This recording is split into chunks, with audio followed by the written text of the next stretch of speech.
What projects we decide to tackle is often dictated by the seasons. So, for example, in spring and summer, we tend to work on the garden or outdoor features of the castle. For example, these 60 odd wood frame windows I've been trying to renovate.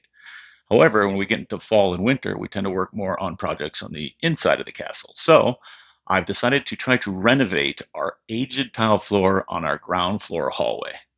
The floor is made up of these fairly modern tiles, and I mean like the last 50 to 60 years. And then I have these tiles. Now, these tiles have to easily be over 100 years old or more.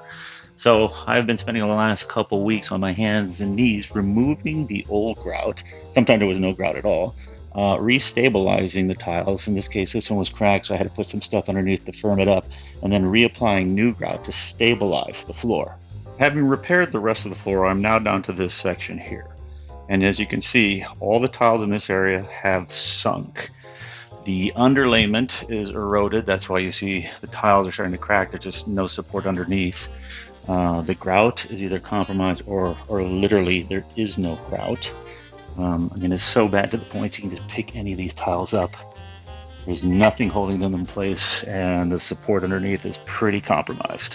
So the first thing I need to do is pull these tiles up to see what the situation is underneath. But before I do that, I'm going to number each of the tiles, take a picture so that when I have to put this back together, I can put the tiles back in the right place and in the right orientation. I've numbered all the tiles with a grease pen, and I've got about 28 pieces I'm dealing with. Actually more. In cases where I have multiple pieces like this, I have to mark each of the individual pieces, and then I put these little tick marks so that I can put the pieces back together in the right orientation. The next step will be to actually pull the tiles up to see what's happening with the underlayment, but I have to be extremely careful. I have no spare tiles. This is all I have. So I want to try to make sure that these tiles do not break any more than they're broken.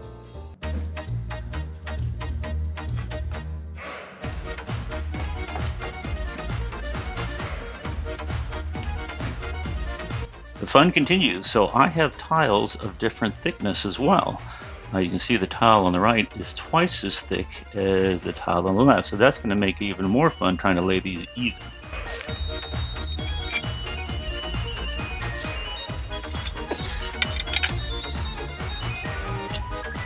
I removed all the tiles, and this is what we're left with. And there is a lot to break down here. So let me start with the obvious here.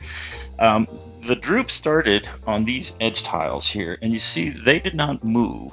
The reason why is at some point when these were laid in, they weren't laid in with the white mortar that you see everywhere else. It was actually concrete. This is a corner edge here. I mean, it's super firm. So that's why the droop started and it broke along this edge line, because all of these tiles have essentially this concrete-like substance underneath. The other interesting thing is that whatever this stuff is that they put on, this white mortar, it's super weak. If you look over here as an example, I mean, you can just peel this stuff up. It is super weak. And then underneath, it's just dirt. And an example here, I just took the screwdriver and I jammed it as deep as I can go, and I can keep going deeper. There's no hard base underneath. So all this mortar is essentially sitting on top of a dirt layer. So the traditional methods of tiling, I don't think are going to work very well here. I thought I could maybe put some self-leveling concrete and put a hard base and then try to tile on top of that.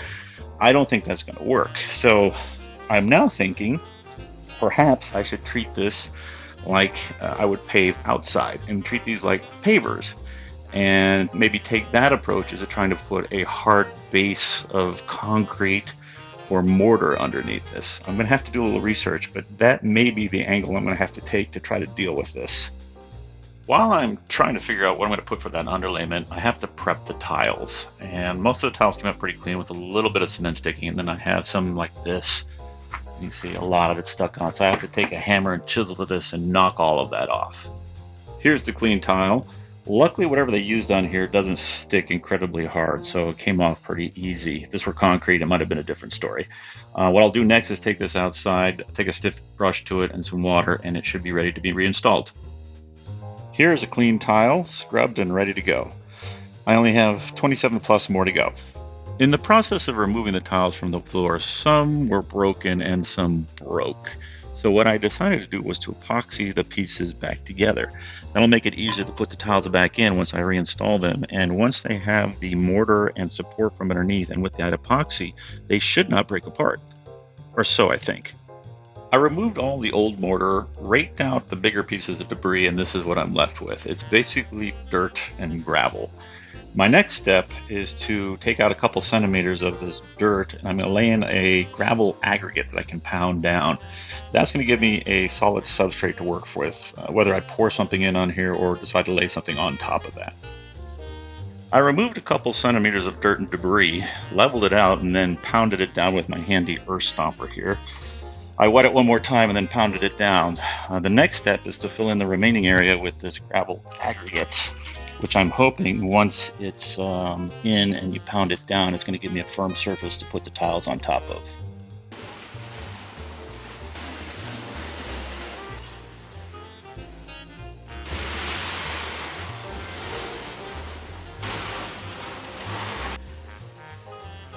I've laid down my initial layer of gravel and compressed it. Now comes the fun part. I have to lay the tiles. The reality is this floor is not even or level anywhere. I've got a little bit of a hill here, and I've got a little bit of a hill here. So I think my strategy is I'm going to go lay a row of tiles this way, get them set, and then work left or right of that. It's going to be a slow process. And over here is going to have to be a little bit of handcrafted magic, as well as over here. The reality is this is not going to be precision work. It's going to really be, each tile is going to be an individual work of art. So let's see how this works out. Right, so I have the center section done, and as you can tell, it's pretty darn level. I'm having to do each tile individually. I add and remove gravel as needed, and then use the level to make sure they're true in all directions. And then what I do at the end is I put in this quartz sand in the seams here, because what happens often is the tiles aren't flat, they kind of curve on the bottom, and so there's a gap often underneath here, and so the sand fills that gap. I'll brush out the excess and then I'll grout that. I was going to go ahead and grout this section, but then I thought about it, says let me do all these other pieces, because if I have to move some tiles and this is solidified in place, I may paint myself into a corner. So we shall continue on. Sure enough, I ran into the situation that I was concerned about. Obviously, this tile does not fit. That means all of these other tiles need to move to the left a little bit. Had I grouted this in place, I would have been in a bad spot. So, easy to fix, but I'm glad I didn't grout. I finished laying in all the tiles, and it came out pretty nice, except for this corner, which I knew was going to be a problem. This is one that has that hill, so it's not level, and you have to kind of work the tiles in to try to match each other, and then there's some areas that just there's no way to get them flat without one corner sticking up or another. So it is what it is. I'll use grout to fill in the gaps and try to smooth that out. The next step is to clean out the grout lines and then actually apply grout. And here is a completed floor. All the tiles have been laid, grouted, and cleaned up. There's no sense of movement. This floor is super firm. I did put in this piece of wood here to protect the edge of these tiles. They're grouted underneath this, but just to keep those edges from getting abused and provide a little more support for this door jamb, which was kind of, the wood there wasn't too great. I actually filled in the gaps here between the wall and the floor, mortared and put some plaster and painted that as well on both sides to even that out. The only part, which I'm not going to do right now, is the question of this gap here between the door jamb piece and the floor. This is consistent with all of these door jambs. They all have this gap. So this floor was at one point higher. Maybe it sank, or maybe it was wood or something else. All the floors upstairs, which are wood, are flush. So I think there might have been a different floor here a long time ago, but that's a project for another day. So the obvious question is, why did this particular section of floor sink? As you can see from this photo from 1990, the floor looks relatively level and in good shape. However, in the winter of 1992, a water pipe burst in this bathroom located in our uninsulated attic. Why on earth anyone would build a bathroom in an uninsulated attic is beyond me, but be that as it may. No one was in the castle at the time of the leak, and it ran for over a week before the neighbors noticed water leaking out of the castle. It took them over 7 weeks to dry out the castle walls and floor. I suspect what happened is during the time of the leak, the water found its way underneath the ground floor tiles and exited into the basement, underneath the basement door. In the process, it compromised the soil underneath the tile and the mortar. In time, the tile sank and the grout gave way, which just further accelerated the damage. Of course, like many things in this castle, we may never know why things are the way they are. That is the intrigue and mystery of living in a 300-year-old castle.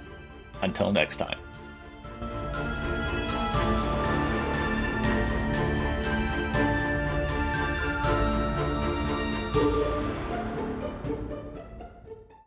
What'd you think of that one, Taylor? Was that a keeper? No opinion? Really, that bad?